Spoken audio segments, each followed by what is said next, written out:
की बीमारी में 3 स्टेजेस होते हैं। पहला स्टेज फिब्राइल फेज होता है। इसमें मच्छर के काटने के 3 से 14 दिन के अंदर इंसान को सिम्टम आना शुरू हो जाते हैं। मोस्टली 7वें दिन या 5वें से 7वें दिन में इंसान को सिम्टम्स आना शुरू हो जाते हैं।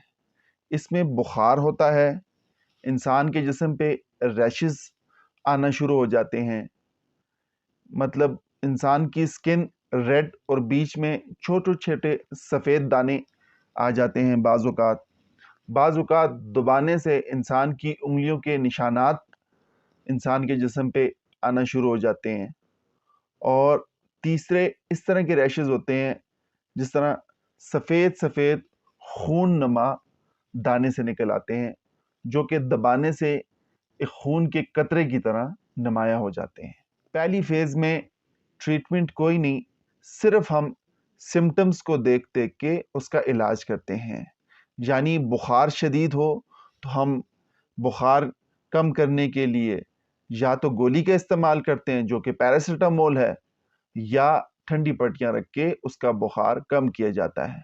और बाज़ औक़ात अगर बुखार ज़्यादा ना हो तो आईवी इन्फ्यूजन के ज़रिए भी हम पेशेंट का बुखार कम करते हैं। और उसके अलावा जो सिम्टम्स हो उसके मुताबिक ट्रीट किया जाता है। यानी उल्टी हो, या इंसान को मतली आ रही हो, या कि पेट ख़राब हो, या डायरिया हो, तो हम उसको उसके हर सिम्टम्स के अकॉर्डिंग हम उसको दूसरा फेज़ क्रिटिकल फेज़ होता है।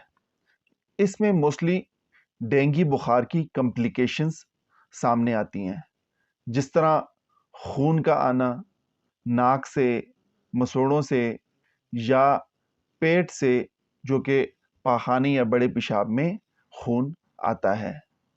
इसमें इंसान के रगों से पानी निकलकर इंसान के जिस्म में शामिल होना शुरू हो जाता है, जिसकी वजह से बाज़ औक़ात पेट फूल जाता है, या वो फेफड़ों के गिर्द जमा होकर निमोनिया की तरह का जो है ना वो असर दिखाती है।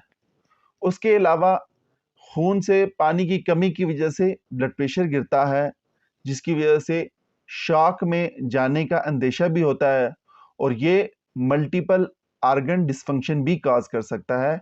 यानी हमारे बहुत से जिस्म के आज़ा को यह मुतासर कर सकता है शॉक की वजह से या बीपी के कम होने की वजह से, और कुछ केसेस में डेथ को भी ये लीड कर सकता है। दूसरा फेज हमारा रिकवरी फेज है। इसमें पेशेंट आहिस्ता आहिस्ता अलामात से पाक होता जाता है, यानी उसको बुखार छोड़ देता है, पेशेंट खुजली महसूस करता है, दाने आना शुरू हो जाते हैं, जिस्म पे धब्बे नुमा दाग आना शुरू हो जाते हैं, भूख की कमी होती है, कमज़ोरी महसूस होती है, और ये कुछ दिनों के बाद बिल्कुल ठीक हो जाता है।